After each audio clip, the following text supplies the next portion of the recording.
vamos a hablar de esto con Mónica Martínez, que es secretaria de Derechos Humanos de ATULP e integrante de la Red Nacional Intersindical contra la Violencia Laboral. Hola Mónica, te saludamos Gastón y Damián, gracias por atendernos. Hola, ¿cómo está Gastón? Hola Damián. Bien, gracias Mónica. Bueno, en principio es una buena noticia, pero ¿cuál es, Mónica, cómo se aplicaría en nuestro país y en el ámbito laboral, básicamente? Sí, mira, el convenio 190 realmente es un logro fundamentalmente del movimiento obrero organizado y es una herramienta fundamental de defensa de derechos, ¿no? Porque arroja luz sobre la situación de la violencia por razones de género y la discriminación dentro del mundo laboral, ¿verdad? Y el acoso. La aplicación es tanto para el ámbito público como para el ámbito privado y es responsabilidad del Estado garantizar la implementación y la aplicación del convenio. Esa es una de las pautas que establece la OIT para la ratificación. Y que, digamos, una vez que esto se va a poner en vigencia a partir del año que viene, en junio del 2021, esto implica que se van a establecer protocolos. Más o menos, ¿vos podés adelantarnos de qué se tratan y quién lo tendría que llevar a cabo? Sí, como te dije recién, los protocolos y las políticas de implementación son responsabilidad del Estado. La OIT establece algunas pautas, pero bueno, cada Estado adapta esas pautas a la idiosincrasia de los sistemas de trabajo que tienen en cada país. Recién Argentina es el tercer país que ratifica el convenio, primero fue Fiji, después Uruguay, después nosotros, y realmente tenemos distintos mundos del trabajo en los tres países. Así que la implementación, ya te digo, quedará en manos del Estado, y para eso supongo que se van a crear algunas comisiones tripartitas entre empleadores, trabajadores y trabajadoras y representantes del Estado. Eso creo yo que tendría que ser así, ¿no? ¿Cómo modifica esto el día a día o la relación laboral hoy entre patrón-empleado, entre jefe y jefa con el resto de los trabajadores? Mira, lo fundamental de la ratificación del convenio 190 es que la Argentina no tiene una ley nacional para prevenir, erradicar y sancionar la violencia laboral. Entonces, como toda normativa del derecho internacional, es una herramienta fundamental para los trabajadores y las trabajadoras, una herramienta que garantiza protección, en principio. Antes, ya te digo, la falta de la legislación nacional. La red que vos mencionaste, yo soy parte, la Red Nacional Intersindical contra la Violencia Laboral, tiene un proyecto propio que esperamos poder ingresar a las cámaras el año que viene sobre justamente la prevención, erradicación y sanción de la violencia laboral, que es muy necesaria, es una deuda histórica con los trabajadores y las trabajadoras. El convenio, como te dije recién, arroja luz sobre situaciones y conductas que principalmente las mujeres vivimos cotidianamente en los lugares de trabajo. Pero sabemos que la violencia laboral es más extensa que la violencia por razones de género y el acoso. Eso, Mónica, porque uno por ahí tiene ciertas acciones o ciertas actitudes o ciertas relaciones laborales que uno las toma como normal y ¿qué entraría en violencia? ¿Qué sería violencia laboral? Porque por ahí uno está sufriéndola y como no está acostumbrado parece que es normal y que está bien. La violencia laboral fundamentalmente es abuso de poder. La violencia laboral tiene como finalidad el excluir al trabajador o la trabajadora de su lugar de trabajo. Realmente la violencia laboral tiene un impacto en las víctimas sobre la salud física y sobre la salud mental muy tremenda. y obviamente afecta al entorno familiar y al entorno social y también a la organización donde trabaja, porque la persona que es víctima de violencia laboral no rinde de la misma manera en su trabajo. Por eso es lo que yo te decía, que la violencia laboral es más extensa que lo que es la violencia por razones de género, que también se da en el ámbito laboral. ¿Por qué? Hemos hecho encuestas, hemos elaborado estadísticas donde hay un alto porcentaje, un altísimo porcentaje, te diría, de víctimas trabajadoras, porque también está transversalizada la violencia laboral por la violencia de género. Pero no nos tenemos que olvidar que también los compañeros y las diversidades son víctimas de violencia laboral. La violencia laboral es un flagelo que alcanza a todo el mundo del trabajo, principalmente a las mujeres, pero que no deja de afectar también a las diversidades y a los hombres. Exacto. Y también es importante esto que hablábamos, Mónica, vos decías, bueno, se supone esto queda en manos del Estado en la forma de implementarlo y solamente se tendrán que juntar gremios, trabajadores, empleadores, porque bueno, hoy vemos que se está haciendo, por ejemplo, con la ley Micaela, con muchas otras cuestiones que tienen que ver con derechos y con obligaciones, pero bueno, como decía Damián, evidentemente venimos de muchos años de naturalizar situaciones que, sobre todo el acoso, ¿no? El acoso sexual, y sobre todo también la violencia laboral. ¿Vos creés que hay una buena predisposición en general, sobre todo de los empleadores y más que nada en los ambientes de trabajo, que hoy por hoy sigue siendo mayoría el hombre? Sí, yo creo que hay una buena predisposición porque también hay un cambio de paradigma a partir de leyes fundamentales como la ley de identidad de género o la ley 26.485 de erradicación de la violencia de género. Se ha hecho como una especie de clic en la sociedad. Obviamente falta mucho porque si no, no tendríamos cada 28 horas un femicidio. Falta mucho, hay que trabajar mucho en el cambio cultural, hay que generar ese cambio cultural porque con las normativas solas no alcanza. ¿Viste? Hay que acompañar eso, es como vos bien decías, naturalizamos conductas y situaciones y las invisibilizamos.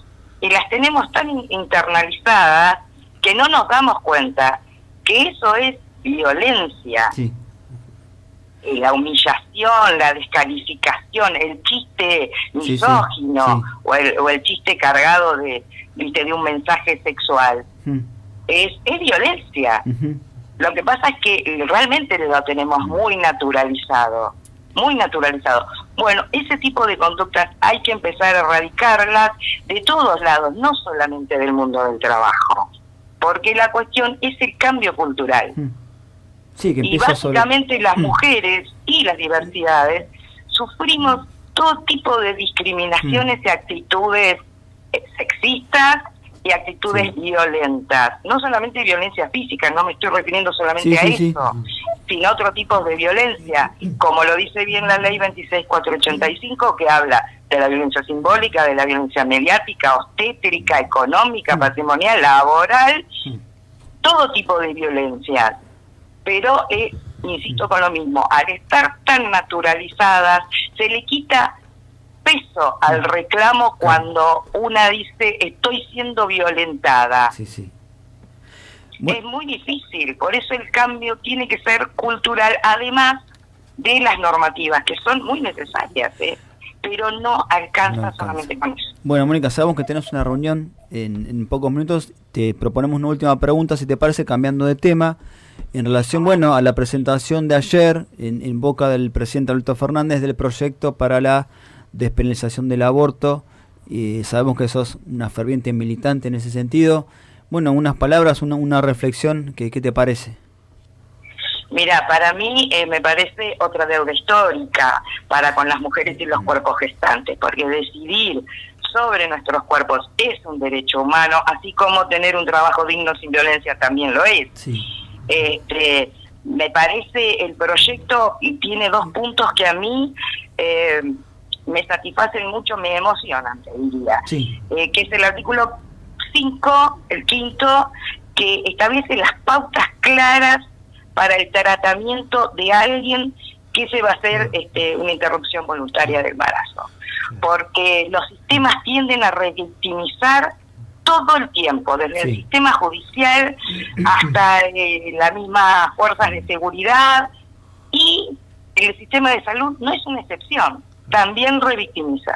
Entonces, que se puntualice cómo se debe tratar a alguien que se va a realizar una interrupción voluntaria del embarazo, y además que después se va a tratar, va a recibir un tratamiento post-aborto, me parece buenísimo. Me emociona que se tenga en cuenta ciertas cuestiones que tienen que ver con la sensibilidad de la víctima, del tratamiento hacia la víctima, hacia quien decida acudir a una interrupción voluntaria del embarazo. Pensé víctima porque también cuando hablan de embarazos producidos por violaciones, cuando son menores de 13 años, no necesitan declaraciones juradas, y eso me parece también maravilloso, porque también se revictimiza a una criatura que ha sido sometida a semejante acto de violencia.